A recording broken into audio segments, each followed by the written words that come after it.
जय हिंद दोस्तों, मैं Vikas UGC NET second history paper faculty आप सभी का स्वागत करता हूं फिलोफॉर्म पर। आई होप कि आप सभी अच्छे होंगे और आप सभी की तैयारियां अच्छी चल रही होगी। एक बार कमेंट करके मुझे बता दीजिए आपके पास ऑडियो एंड वीडियो क्लियर है और उसके बाद क्लास को स्टार्ट करेंगे। कमेंट करके मुझे बता दीजिए आपके पास ऑडियो एंड वीडियो क्लियर है और उसके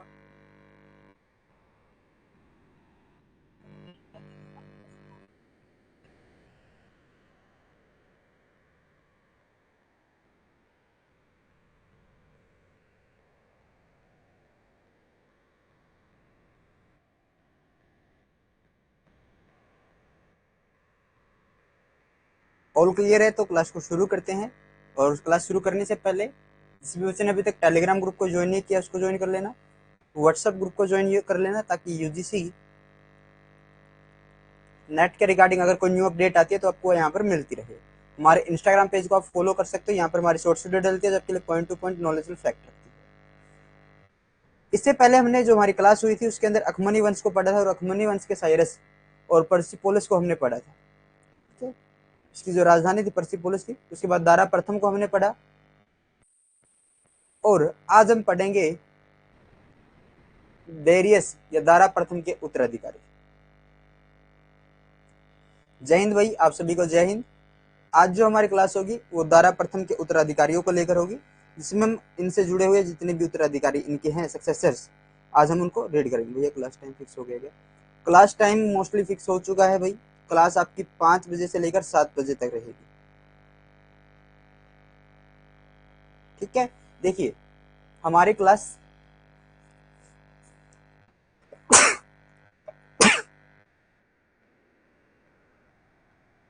माफी चाहूँ,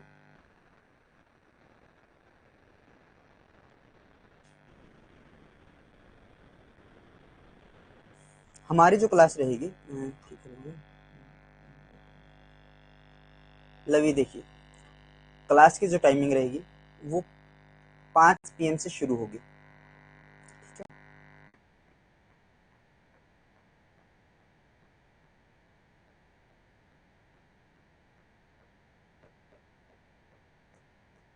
दारा है भाई, दारा प्रथम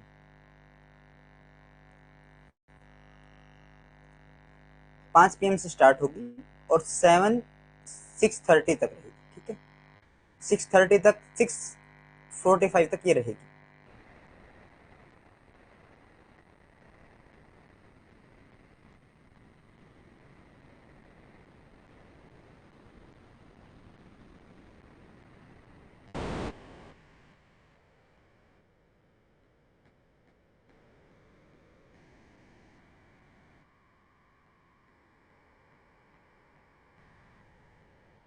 आज जो क्लास स्टार्ट हुई है 6 बजे हुई है।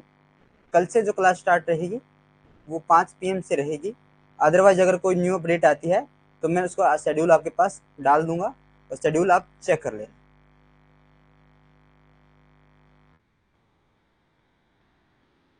ठीक है, तो अब करते हैं डेरियस का उत्तराधिकारी। डेरियस का उत्तराधिकारी जेरियस यूनानियों के खिलाफ भारतीय सैनिकों का इस्तेमाल किया था। डेरियस के उत्तराधिकारियों में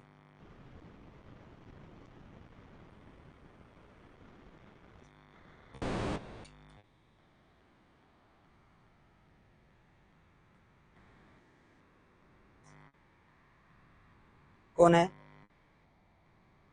जेरियस। क्या किया था? यूनानियों के खिलाफ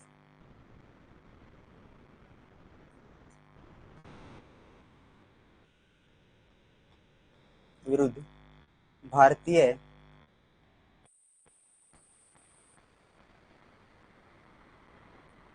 सैनिकों का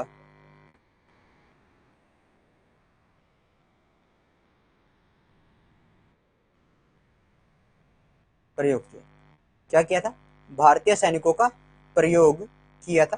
किनके खिलाफ? यूनानियों के खिलाफ। डेरियस तृतीय अंतिम शासक था और गोगा मेला का युद्ध होता है इसके बीच। डेरियस तृतीय के बीच और सिकंदर के बीच ये युद्ध लड़ा गया था। सिकंदर की इस युद्ध में जीत होती है और भारत पर ईरानी चुनौती जो होती है वो समाप्त हो जाती है। देखिए आगे आ जाते हैं डेरियस तृतीय। Darius Darius.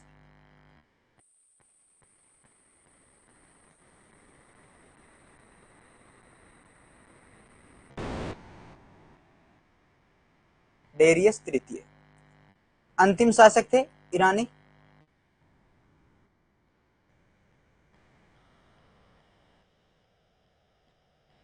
अंतिम शासक थे ईरानी। गोगा मेला का युद्ध हुआ। गोगा मेला जगह का नाम है, ठीक है। गोगा मेला का युद्ध दो व्यक्तियों के बीच। डेरियस तृतीय और सिकंदर।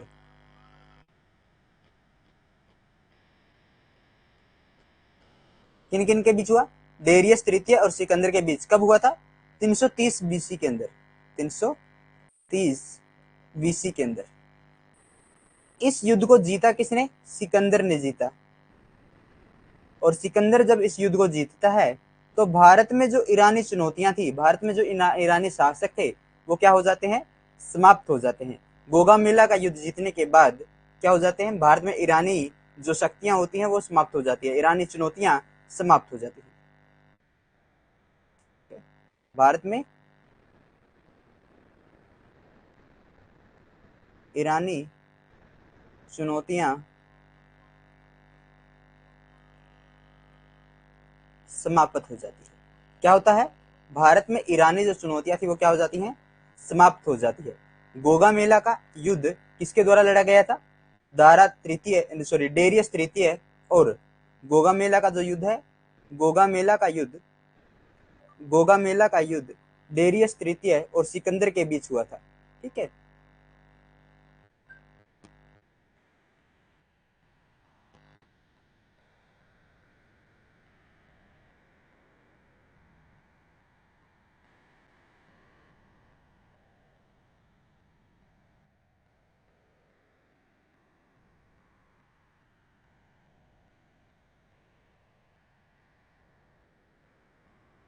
आगे बढ़े।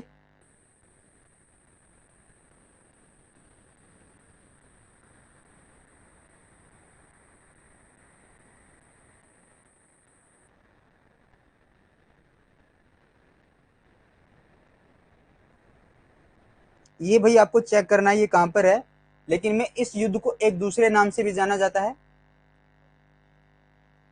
अरबेला का युद्ध। अरबेला का युद्ध भी इसे कहा जाता है, ठीक है। तो आपको अरबेला का युद्ध और गोगा मेला का युद्ध कहां पर हुआ था, ये आपको जानकारी उठाकर लेकर आनी, ठीक है।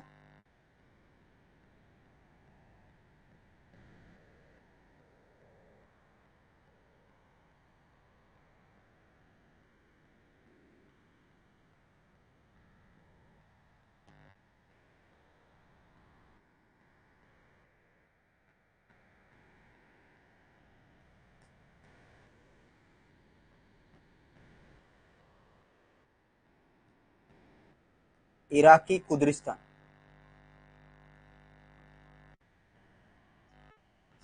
ठीक है, इराकी कुर्दिस्तान में अब ये जगह पड़ती है गोगा मेला।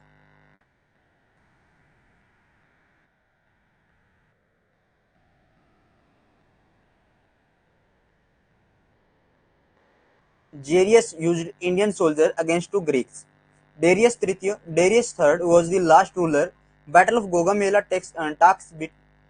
take place between Alexander. Alexander wins and Irani challenges and in the India. ईरानी आक्रमण के प्रभाव। अब भारत के अंदर देखिए कोई भी आक्रमण जब होता है तो उसका कोई ना कोई प्रभाव रहता है कि कुछ ना कुछ उसके अच्छे और कुछ बुरे प्रभाव हमें देखने को मिलते हैं। तो उसी कड़ी में हम देखते हैं।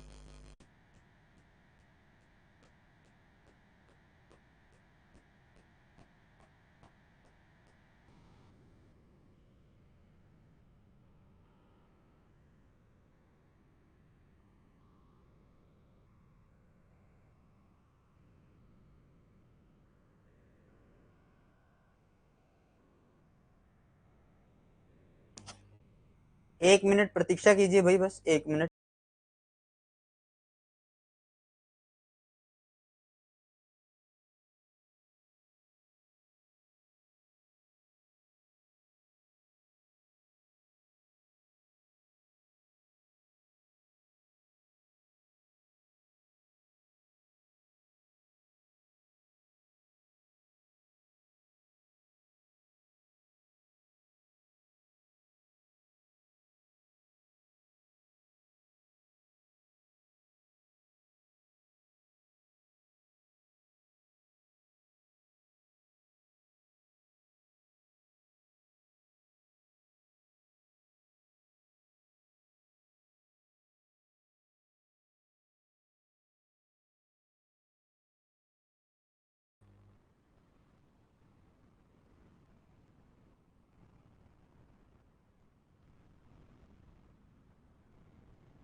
अब हमें देखना है ईरानी आक्रमण के प्रभाव। जब भारत में कोई भी आक्रमण होता है, कहीं पर भी हो जाएगा, उसके कोई ना कोई अच्छे और बुरे प्रभाव आते हैं। तो यही प्रभाव हमें देखने ईरानी आक्रमण के भारत के ऊपर क्या प्रभाव पड़े। समुद्री मार्ग की खोज हुई, जिससे व्यापार को बढ़ावा मिला। क्या हुई? समुद्री मार्ग की क्या हुई? खोज हुई, और जिससे क्या हुआ? व्यापार को बढ़ावा मिला। खरोष्टी लिपि का विकास हुआ और अरमाइक लिपि का प्रचार हुआ। अभिलेख उत्कीर्ण करने की प्रथा शुरू हुई। ईरानियों की छत्र प्रणाली, ईरानियों की छत्रप प्रणाली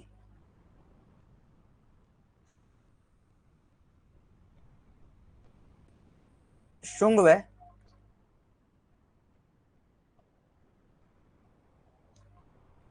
कुषाणों के द्वारा अपनाई गई।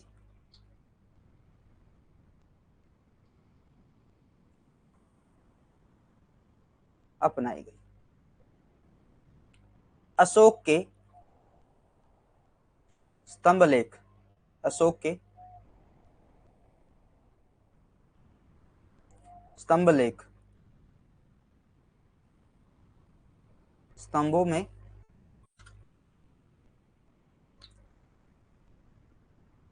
ईरानी लिपि, ईरानी प्रभाव देखने को देख सकते हैं।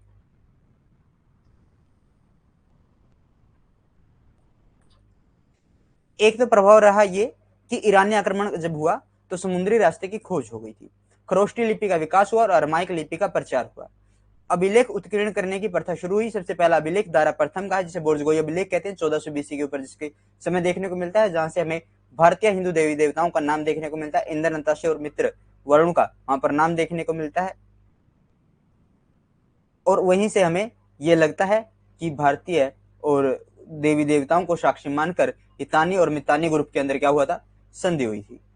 उसके बाद हमें सबसे पहले जो अभिलेख है उनका देखने को मिलता है, और अशोक के स्तंभ लेखों में भी हमें ईरानी प्रभाव देखने को मिलता है। मौर्य काल में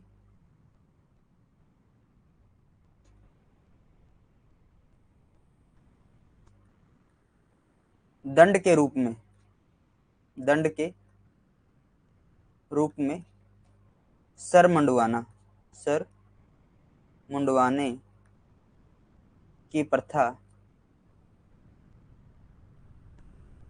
यहीं से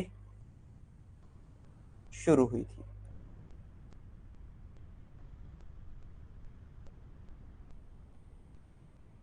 स्त्री अंगरक्षकों की शुरुआत, स्त्री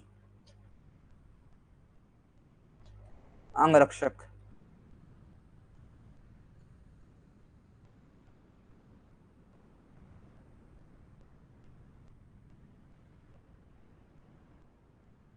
ठीक है, स्त्री अंगरक्षकों की शुरुआत यहीं से हुई थी। अंगरक्षकों की नियुक्ति, नियुक्ति की शुरुआत यहीं से हुई थी। मंत्रियों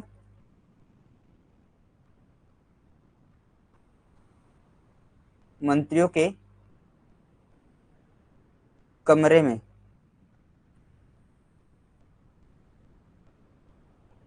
अग्नि प्रज्वलित,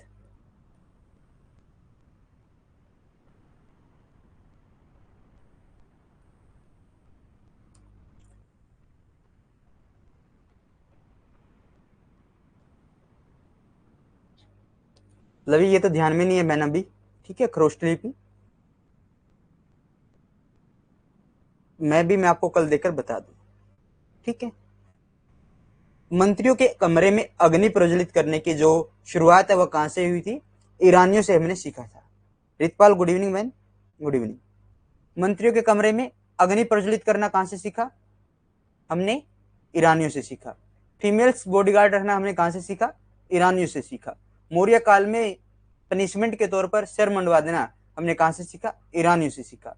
ईरानियों की छत्र प्रणाली किसने अपनाई थी? कुषाण और शुंग शासकों ने, शुंग व कुषाण शासकों द्वारा अपनाई गई थी। अशोक के स्तंभों में हमें ईरानी लिपि, ईरानी प्रभाव देखने को मिलता है।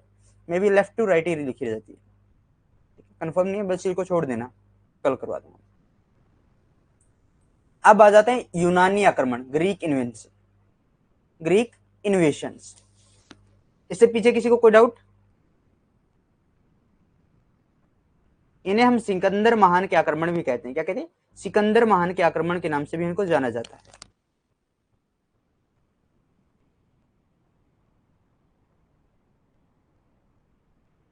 राइट टू लेफ्ट, ठीक है लवी, राइट टू लेफ्ट लिखी जाती है खरोष्टी लिपि।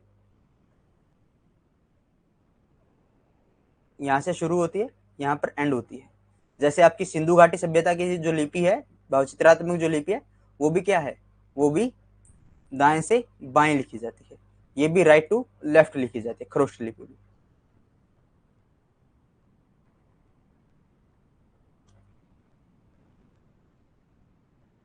इन्हें किसके रूप में जाना जाता है? सिकंदर महान के आक्रमण।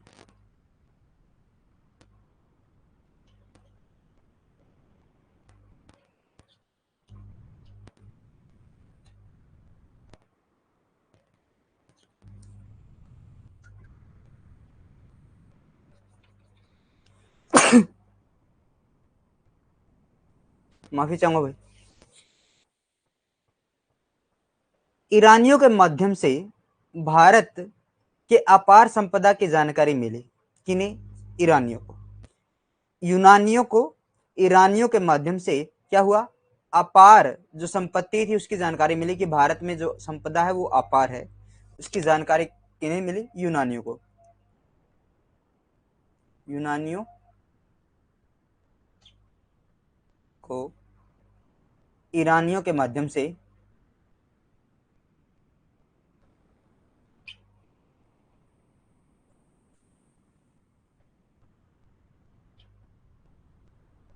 भारत की अपार संपदा का पता चला। भारत की अपार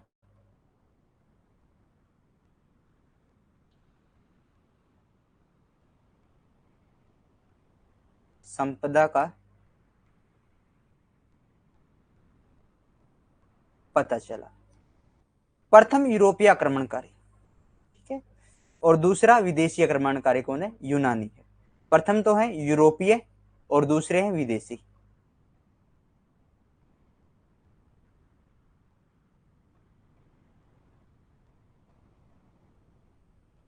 सिकंदर।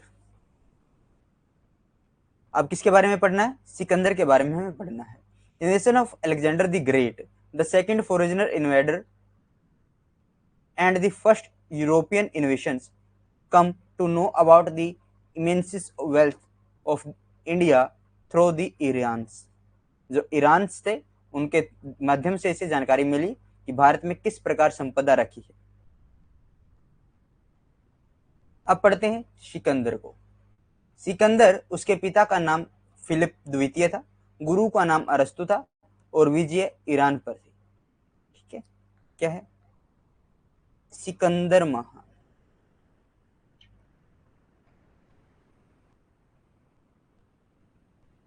एकमात्र ऐसा इतिहास पुरुष, एकमात्र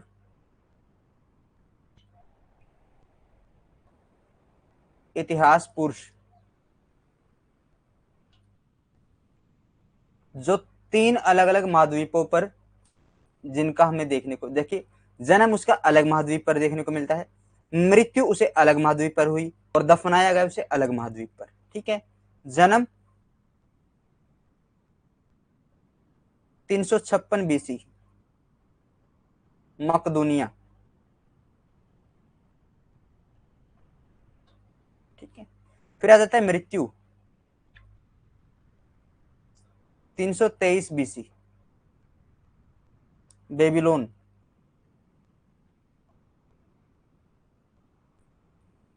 कहां पर? बेबीलोन में।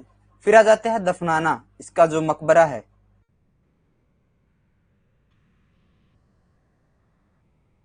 सिकंदरा, अफ्रीका महाद्वीप पर।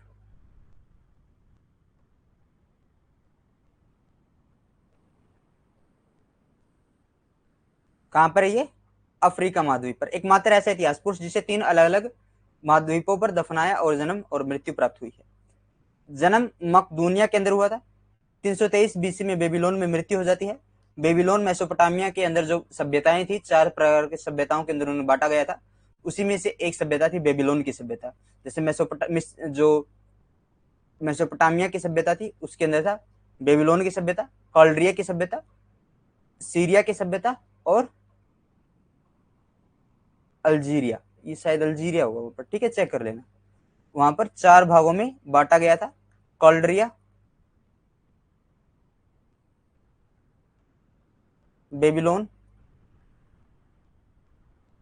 सुमेरियन, ठीक है, और कॉल्ड्रिया की सभ्यता, बेबीलोन की सभ्यता, सुमेरियन सभ्यता, एक सभ्यता और रहती है यहाँ पर, उसको आप लिख लेना, ठीक है, याद करके। एकमात्र इतिहास पुरुष है जो जन्म जिसका 356 बीसी के अंदर मकदूनिया में हुआ और मृत्यु 323 बीसी के अंदर बेबीलोन में, और मकबरा सिकंदरा अफ्रीका में स्थापित है। सेना को लेकर काबुल घाटी में आता है और सेना को 2 भागों में बांट देता है, ठीक है। तो इससे पहले इनके पिता के बारे में चर्चा कर लेते हैं। सिकंदर, पिता फिलिप द्वितीय, फिलिप द्वितीय, फिलिप द्वितीय, पिता और पुत्र, पिता प्लस पुत्र, दोनों ने विश्व विजय की राजनीति अपनाई।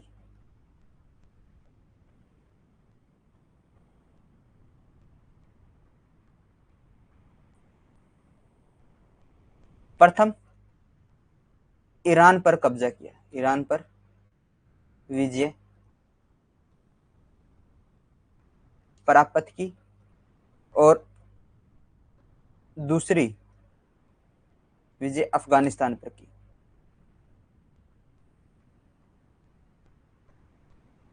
अफगानिस्तान के अंदर की, और इनके जो गुरु थे वो अरस्तु थे, जिन्हें जीव विज्ञान का क्या कहा जाता है, जनक भी कहा जाता है अरस्तु को, ठीक है। कांधार में सिकंदरिया बसाया गया था, कांधार में क्या किया इन्होंने, सिकंदरिया को बसाया था, कांधार।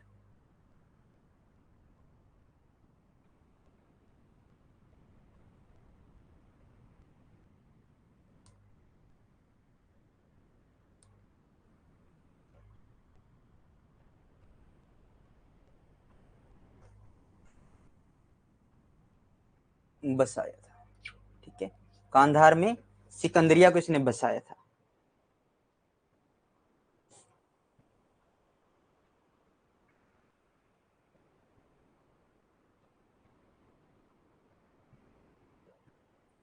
जी बिल्कुल, ईरान के अंदर ही तो है परसिपुलिस।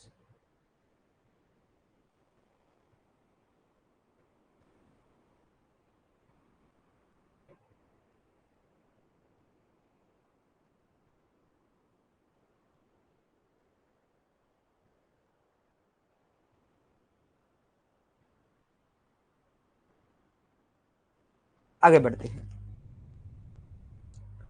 सेना को लेकर ये काबुल घाटी में आ जाता है और सेना को 2 भागों में बांट देता है। Comes to Kabul valley with the army and divide the army into 2 parts. Army के 2 भाग इसने किए, एक भाग सेना प्लस सिकंदर,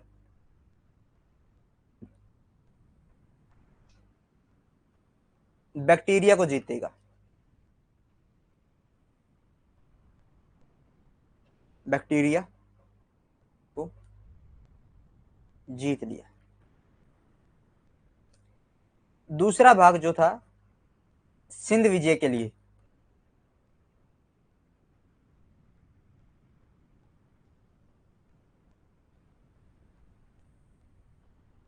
भेज दिया। इसका जो नेतृत्व कर रहे थे वो कर रहे थे हेफिस्टन।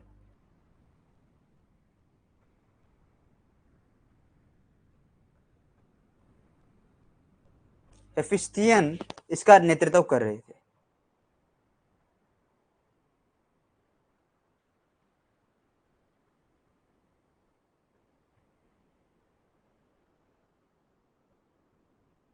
सेना के 2 भाग की काबुल घाटी में, ठीक है, और बैक्टीरिया को जीत लिया, सिंध विजय के लिए भेज दिया। किसके नेतृत्व में, दूसरे भाग को एफिस्टियन को भेज दिया, ठीक है। आगे बढ़ते हैं।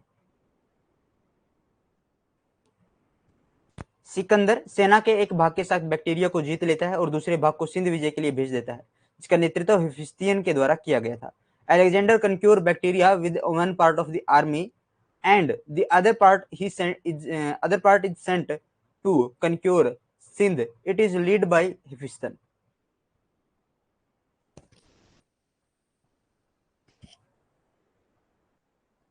सिकंदर अपनी सेना के साथ भारत विजय के लिए काबुल से होते हुए हिंदुकुश पर्वत पर आ गया और सिंधु तट पर आ जाता है और सेना को दो भागों में दोबारा विभाजित कर देता है। एक भाग सेना और सिकंदर ने मिलकर पर्वतीय जातियों पर आक्रमण करना शुरू कर दिया था। इसमें घायल हो जाता है और गुस्से में आकर पूरी जनता को मार देता है। राजा मर जाता है तो रानी मोर्चा संभालती है और इस युद्ध में स्त्रियों ने भाग लिया था। देखिए हुआ क्या, सिकंदर प्लस सेना।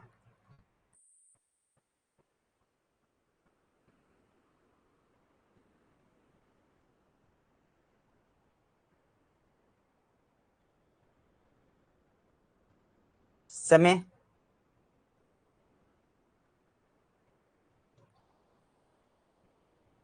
325 326 BC। कहां पर आ पहुंचे, ये आ पहुंचे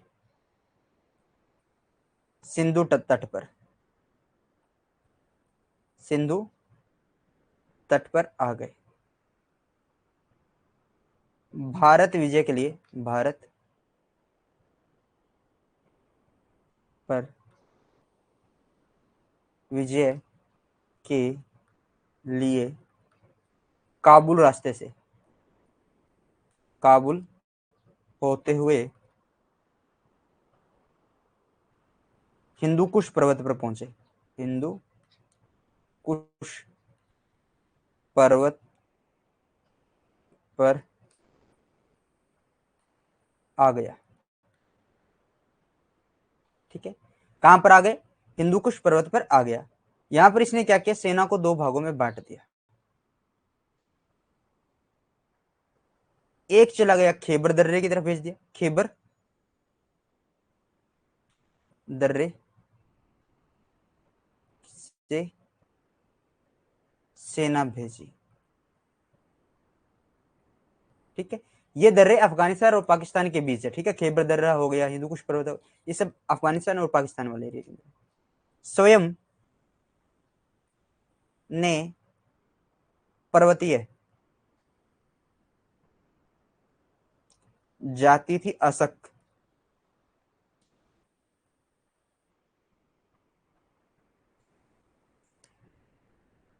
पर आक्रमण किया। वहां पर क्या हुआ, जैसे इसने आक्रमण किया ये हो जाता है घायल। घायल हुआ तो गुस्से में क्या हुआ, वहां की जनता को मारना शुरू कर दिया। जनता मार दी, वहां पर राजा भी मर गए। ठीक है, जनता को मारना शुरू किया और राजा भी मर चुके हैं। अब नेतृत्व करेंगी कौन, वहां की जो रानी थी उन्होंने इसका नेतृत्व संभाला इस लड़ाई का। और इस युद्ध में स्त्रियों ने भी भाग लिया था। ठीक है, यूनानी लेखकों ने इस घटना का भारतीय अभियान का करिश्मा कहा है। जो यूनानी लेखक है, यूनानी लेखकों ने इस अभियान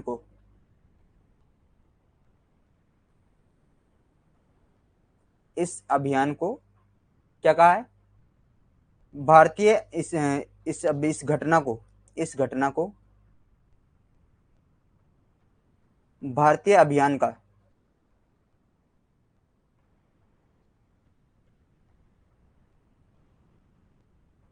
करिश्मा कहा है। करिश्मा कहा है, यूनानी लेखकों ने इस घटना को भारतीय अभियान का क्या कहा है, करिश्मा कहा है। रानी का नाम नहीं मिलता वहां पर, सिर्फ ऐसे ही मिलता है। दो तीन बुक्स देखिए, उनके अंदर सिर्फ इतना ही मिला कि रानी ने वहां पर मोर्चा संभाला था। ठीक है, और गूगल पर सर्च किया था तो अलग अलग नाम मिला वहां पर।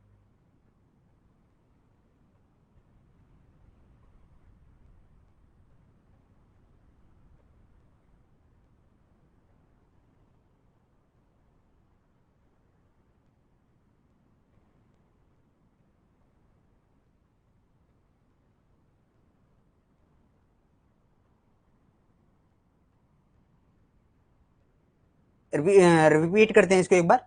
सिकंदर और सेना, समय था 325 से लेकर 326 बीसी का। भारत पर विजय प्राप्त करने के लिए काबुल के रास्ते से होते हुए सिंधु नदी के तट पर पहुंच पाते हैं, सिंधु तट पर आ जाते हैं।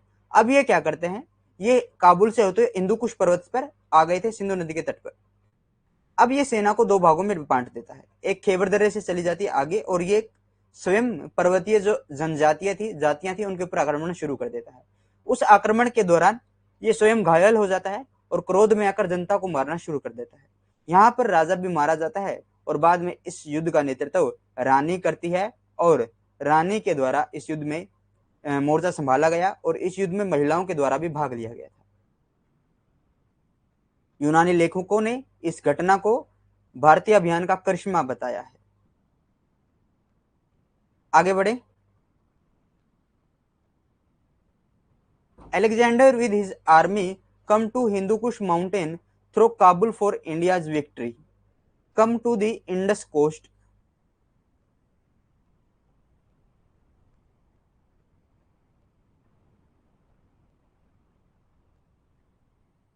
and divided the army into two parts. One part army and Alexander together attacked the mountain race. Alexander was injured in this become angry and kills the entire public. When the king dies, the queen takes charge. Women also took part in this war.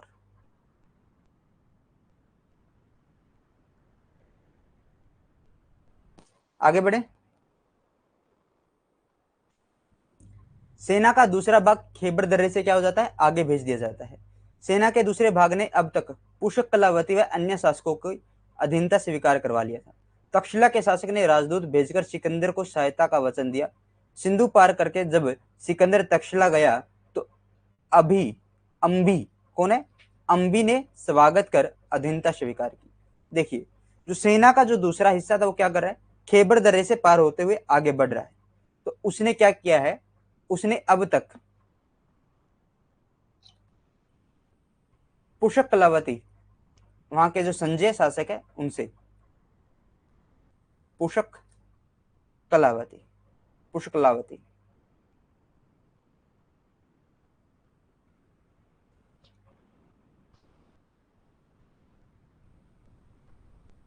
Sanjay व अन्य शासकों से, अन्य शासकों से अधीनता स्वीकार करवा ले, स्वीकार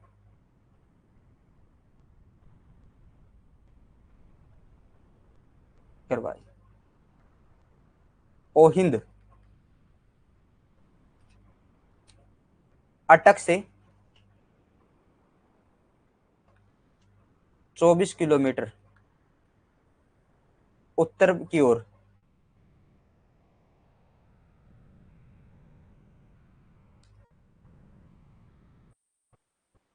ठीक है। ओहिंद कहां पर है, अटक से 24 किलोमीटर दूर है उत्तर की तरफ। यहां पर सिकंदर ने नदियों के द्वारा नदियों पर पुल बनाकर सेना पार की थी। सिंधु नदी पर नाव से पुल बनाकर, नाव से पुल बनाकर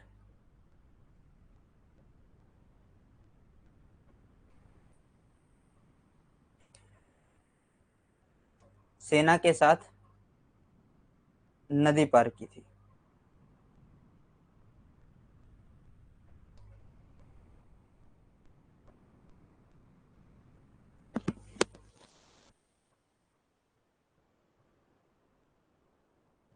इतना समझ में आ गया।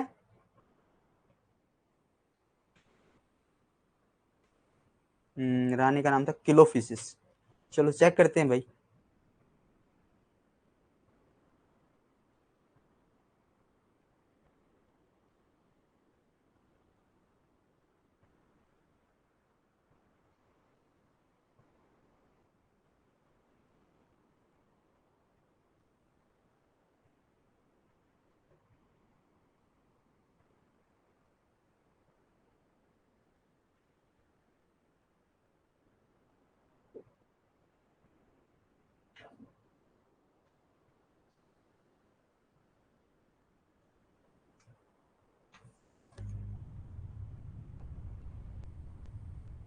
तक्षशिला के तक्षशिला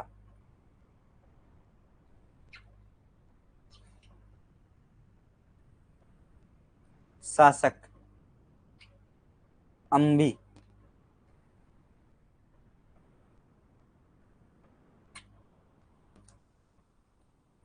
राजदूत भेजकर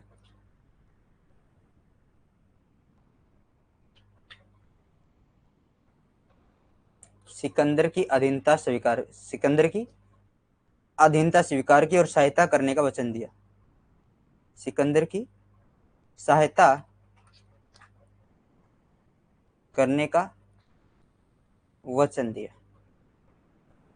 सिंधु पार करके जब सिकंदर तक्षशिला गया, ठीक है, तो अंबी ने स्वागत किया था और इसकी अधीनता स्वीकार कर ली थी। तक्षशिला के अभिसार जाति के शासक ने अधीनता स्वीकार की थी। तक्षशिला के क्या, ये अभिसार जाति से है।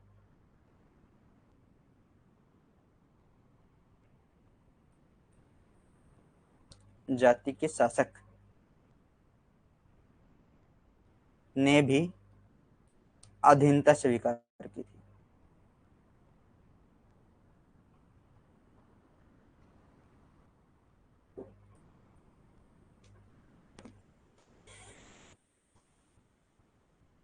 आगे बढ़े।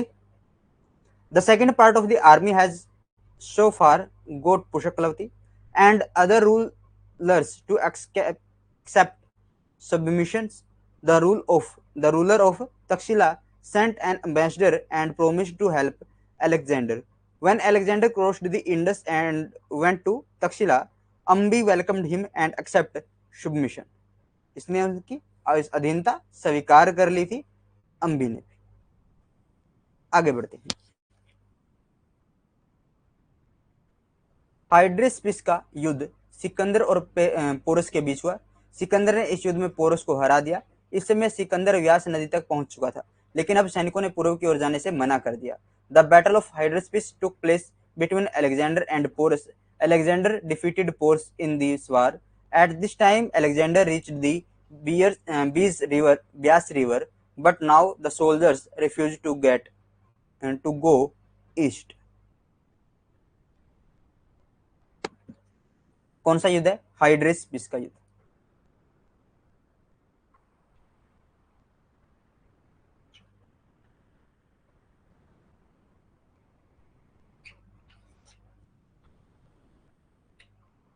दो व्यक्ति हैं, एक सिकंदर और एक पोरस। सिकंदर ने एक दूत भेजा।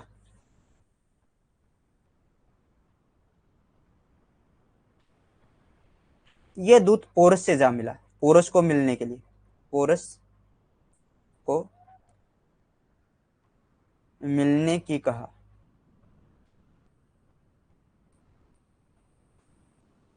सिकंदर ने एक दूत भेजा पोरस के पास और उस दूत ने कहा कि तुमसे सिकंदर मिलना चाहते हैं। तो पोरस ने कहा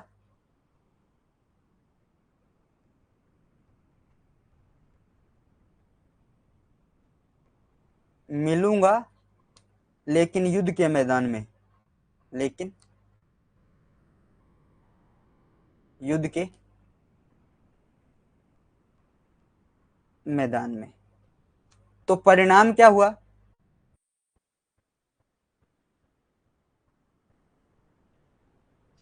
परिणाम ये हुआ, इन दोनों के बीच युद्ध हुआ झेलम नदी के किनारे। झेलम नदी पर दोनों इकट्ठे हुए।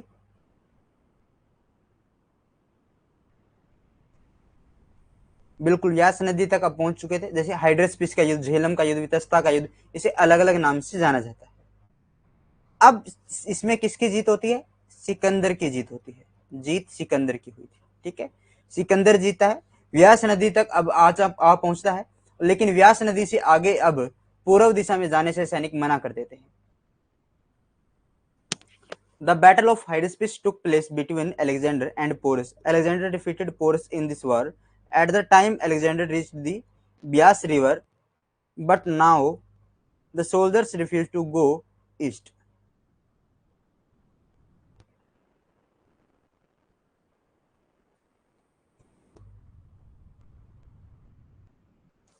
आगे बढ़े।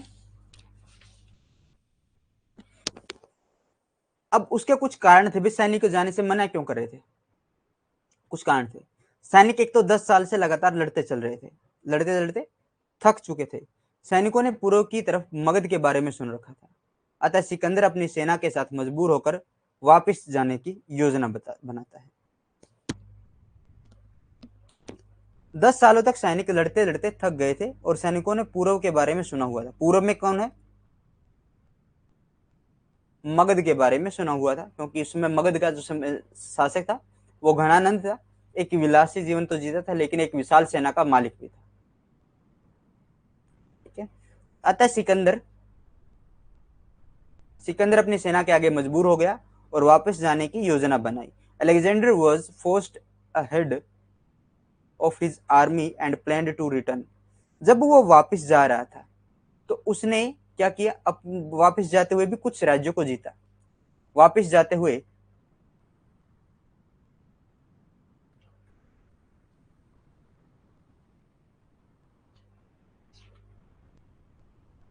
झेलम होते हुए सिंधु तक आ गया।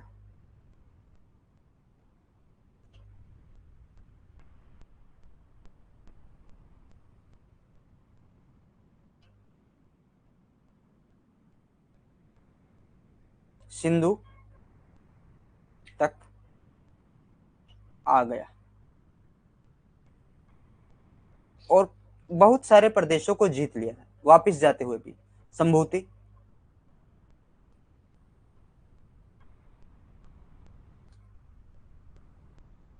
सुद्रक, मालक, सोदरिया आदि राज्य इसने वापस जाते हुए जीते थे। सेना को फिर इसने दो भागों में बांट दिया। सेना को फिर दो भागों में बांट दिया, एक जल सेना और एक थल सेना के रूप में। निर्याकस जल मार्ग का नेतृत्व कर रहा था।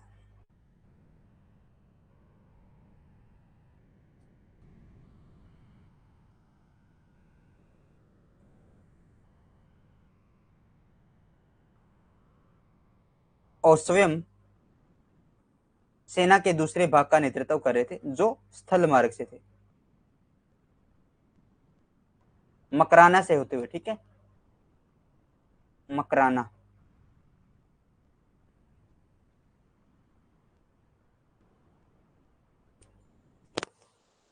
कहां से होते हुए?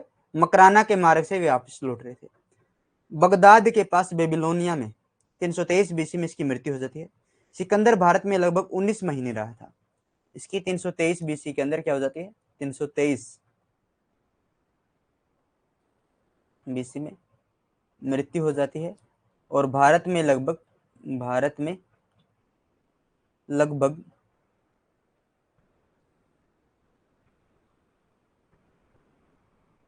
19 महीने रुका थे। ठीक है, 1 साल और 7 महीने ये भारत में रुके थे। अब यूनानी आक्रमण के प्रभाव,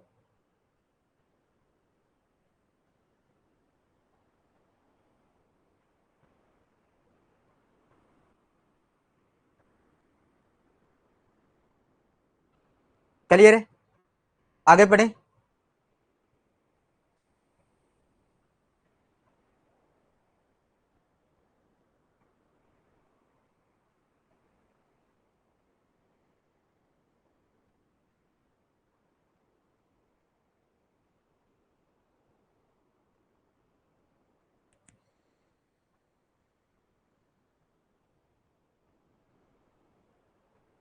देखिए, जिस समय सिकंदर वापस जा रहा था तो वह झेलम से होते हुए सिंधु तक जा पहुंचा था और यहां पर वापस जाते हुए इसने कुछ राज्यों को जीता।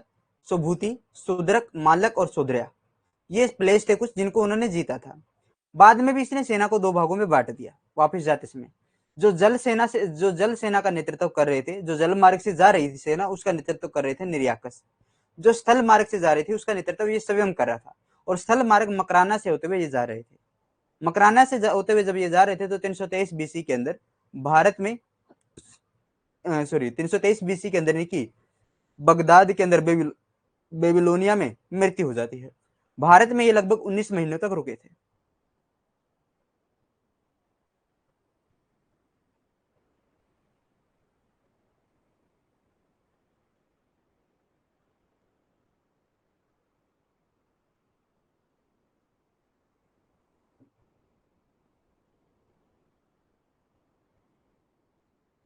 बिल्कुल, इसने वुडका फेला और सिकंदरिया नामक दो नगरों की स्थापना की थी। वुडका फेला जो नगर बसाया था, वो इसने अपने जो घोड़े थे, घोड़े का नाम वुडका फेला था, उसके उस पर बसाया था।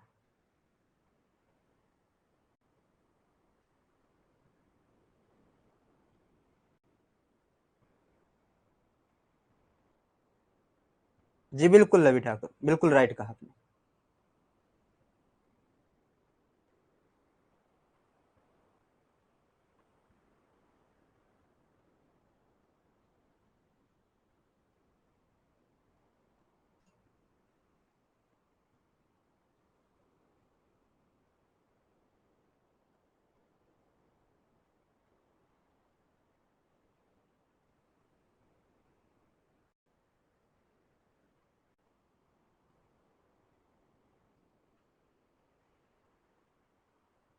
सिकंदरिया,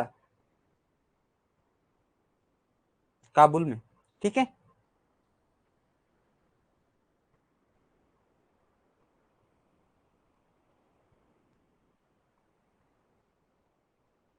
बिल्कुल। तो अब आगे बढ़े, यूनानी आक्रमणकारियों को जो प्रभाव थे उनके पढ़े। देखिए, ईरानी आक्रमण के प्रभाव हमने पढ़ा, खरोष्ट लिपि और अरमाइक लिपि का विकास हुआ, जो अशोक के पिलर्स हैं उसके अंदर हमें वो देखने को मिलती है। ठीक है, प्रभाव देखने को मिलता है। अब वैसा ही प्रभाव यूनानियों का भी रहा हुआ, तो यूनानियों को पढ़ते हैं, यूनानी आक्रमण के प्रभाव। यूनानी आक्रमण के प्रभाव, पूर्व और पश्चिम की दीवार गिर चुकी थी, यानी अब पूर्व और पश्चिम के आना जाना, जो दीवार थी, एक बाउंडेशन लगी हुई थी कि पूर्व के तरफ कोई जा नहीं पाता।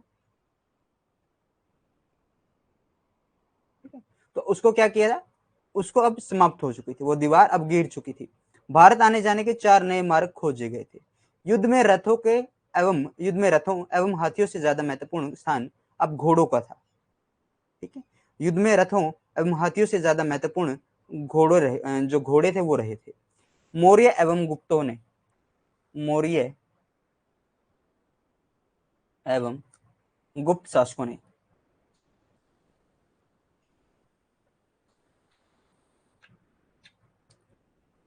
छत्र प्रणाली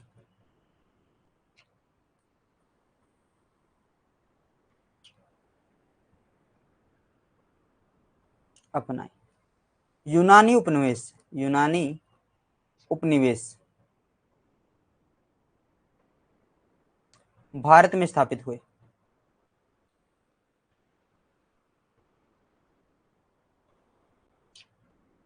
कौन कौन से? काबुल के अंदर सिकंदरिया,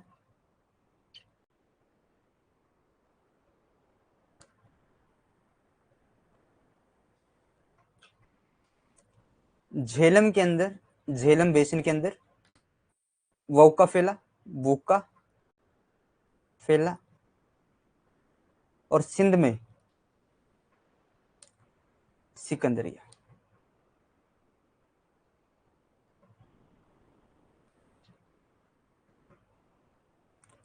भारतीय वेशभूषा पर एवं मुद्रा पर भी प्रभाव पड़ा। भारतीय वेशभूषा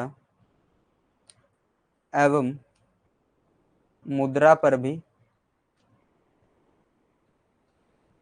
प्रभाव पड़ा।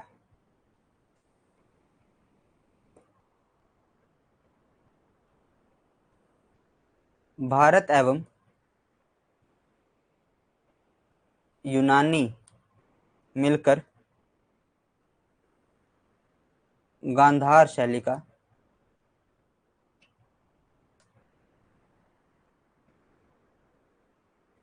विकास हुआ।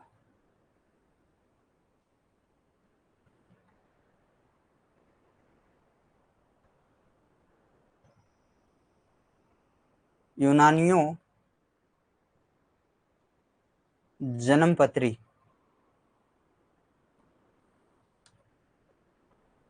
बनाना सीखा। ठीक है। कलानस, कलानस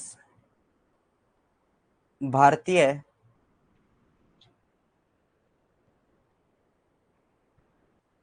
दार्शनिक जिसे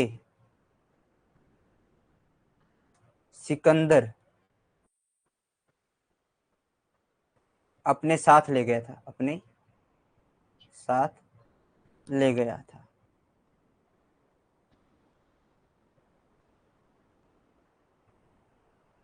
आक्रमण की तिथि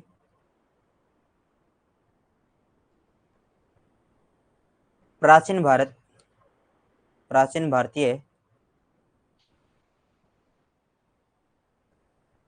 इतिहास के तिथि क्रम में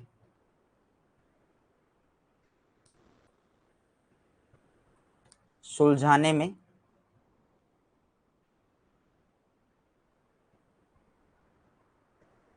सहायता मिलती है। निरियाकस एंटियोकस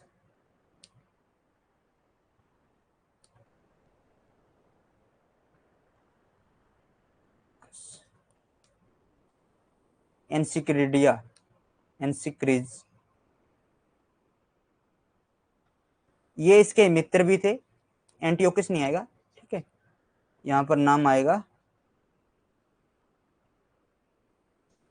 एरिस्टोवोल्स,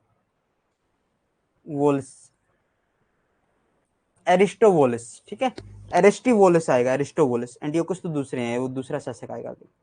निरियाकस, एरिस्टोवोलस और एनसिक्रिज, एनास्क्रिज, एनास्क्रिज, ये सब क्या थे? ये इसके मित्र भी थे, इसके दोस्त भी थे, और इसके सेनापति भी थे, और इसके इतिहासकार भी थे।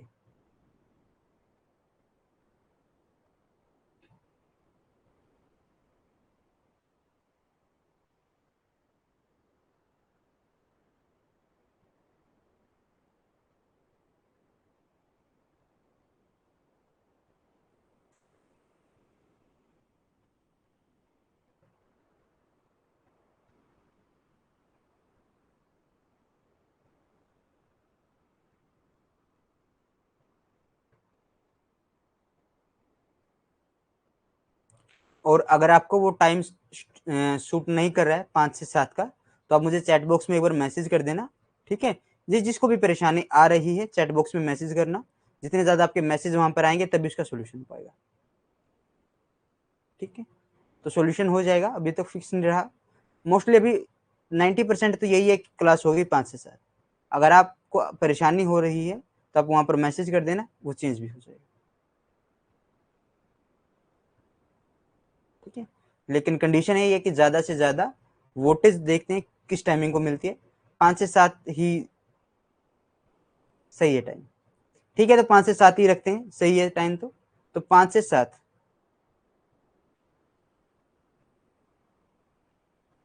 5 से 7 में ज्यादा 7 बजे तक हम नहीं रहेंगे, हम 6:30 और 6:45 पर ही चले जाएंगे क्लास से, क्लास करके, ठीक है। बिल्कुल 7 बजे तक क्लास नहीं रहेगी।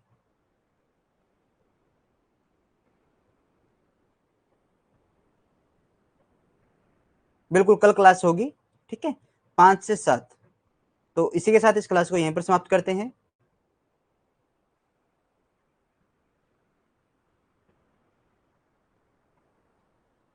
ठीक है, तो कल मिलेंगे एक नए अध्याय के साथ, कुछ नए तथ्यों के साथ। कल हमारी शुरुआत होगी। ओके लवी, आप रिकॉर्डिंग देख लेना, अगर कोई डाउट होता है, कुछ भी प्रॉब्लम आती है तो मैसेज कर देना चैट बॉक्स में। कल जो हमारी क्लास होगी, अब हम किसको शुरू करेंगे?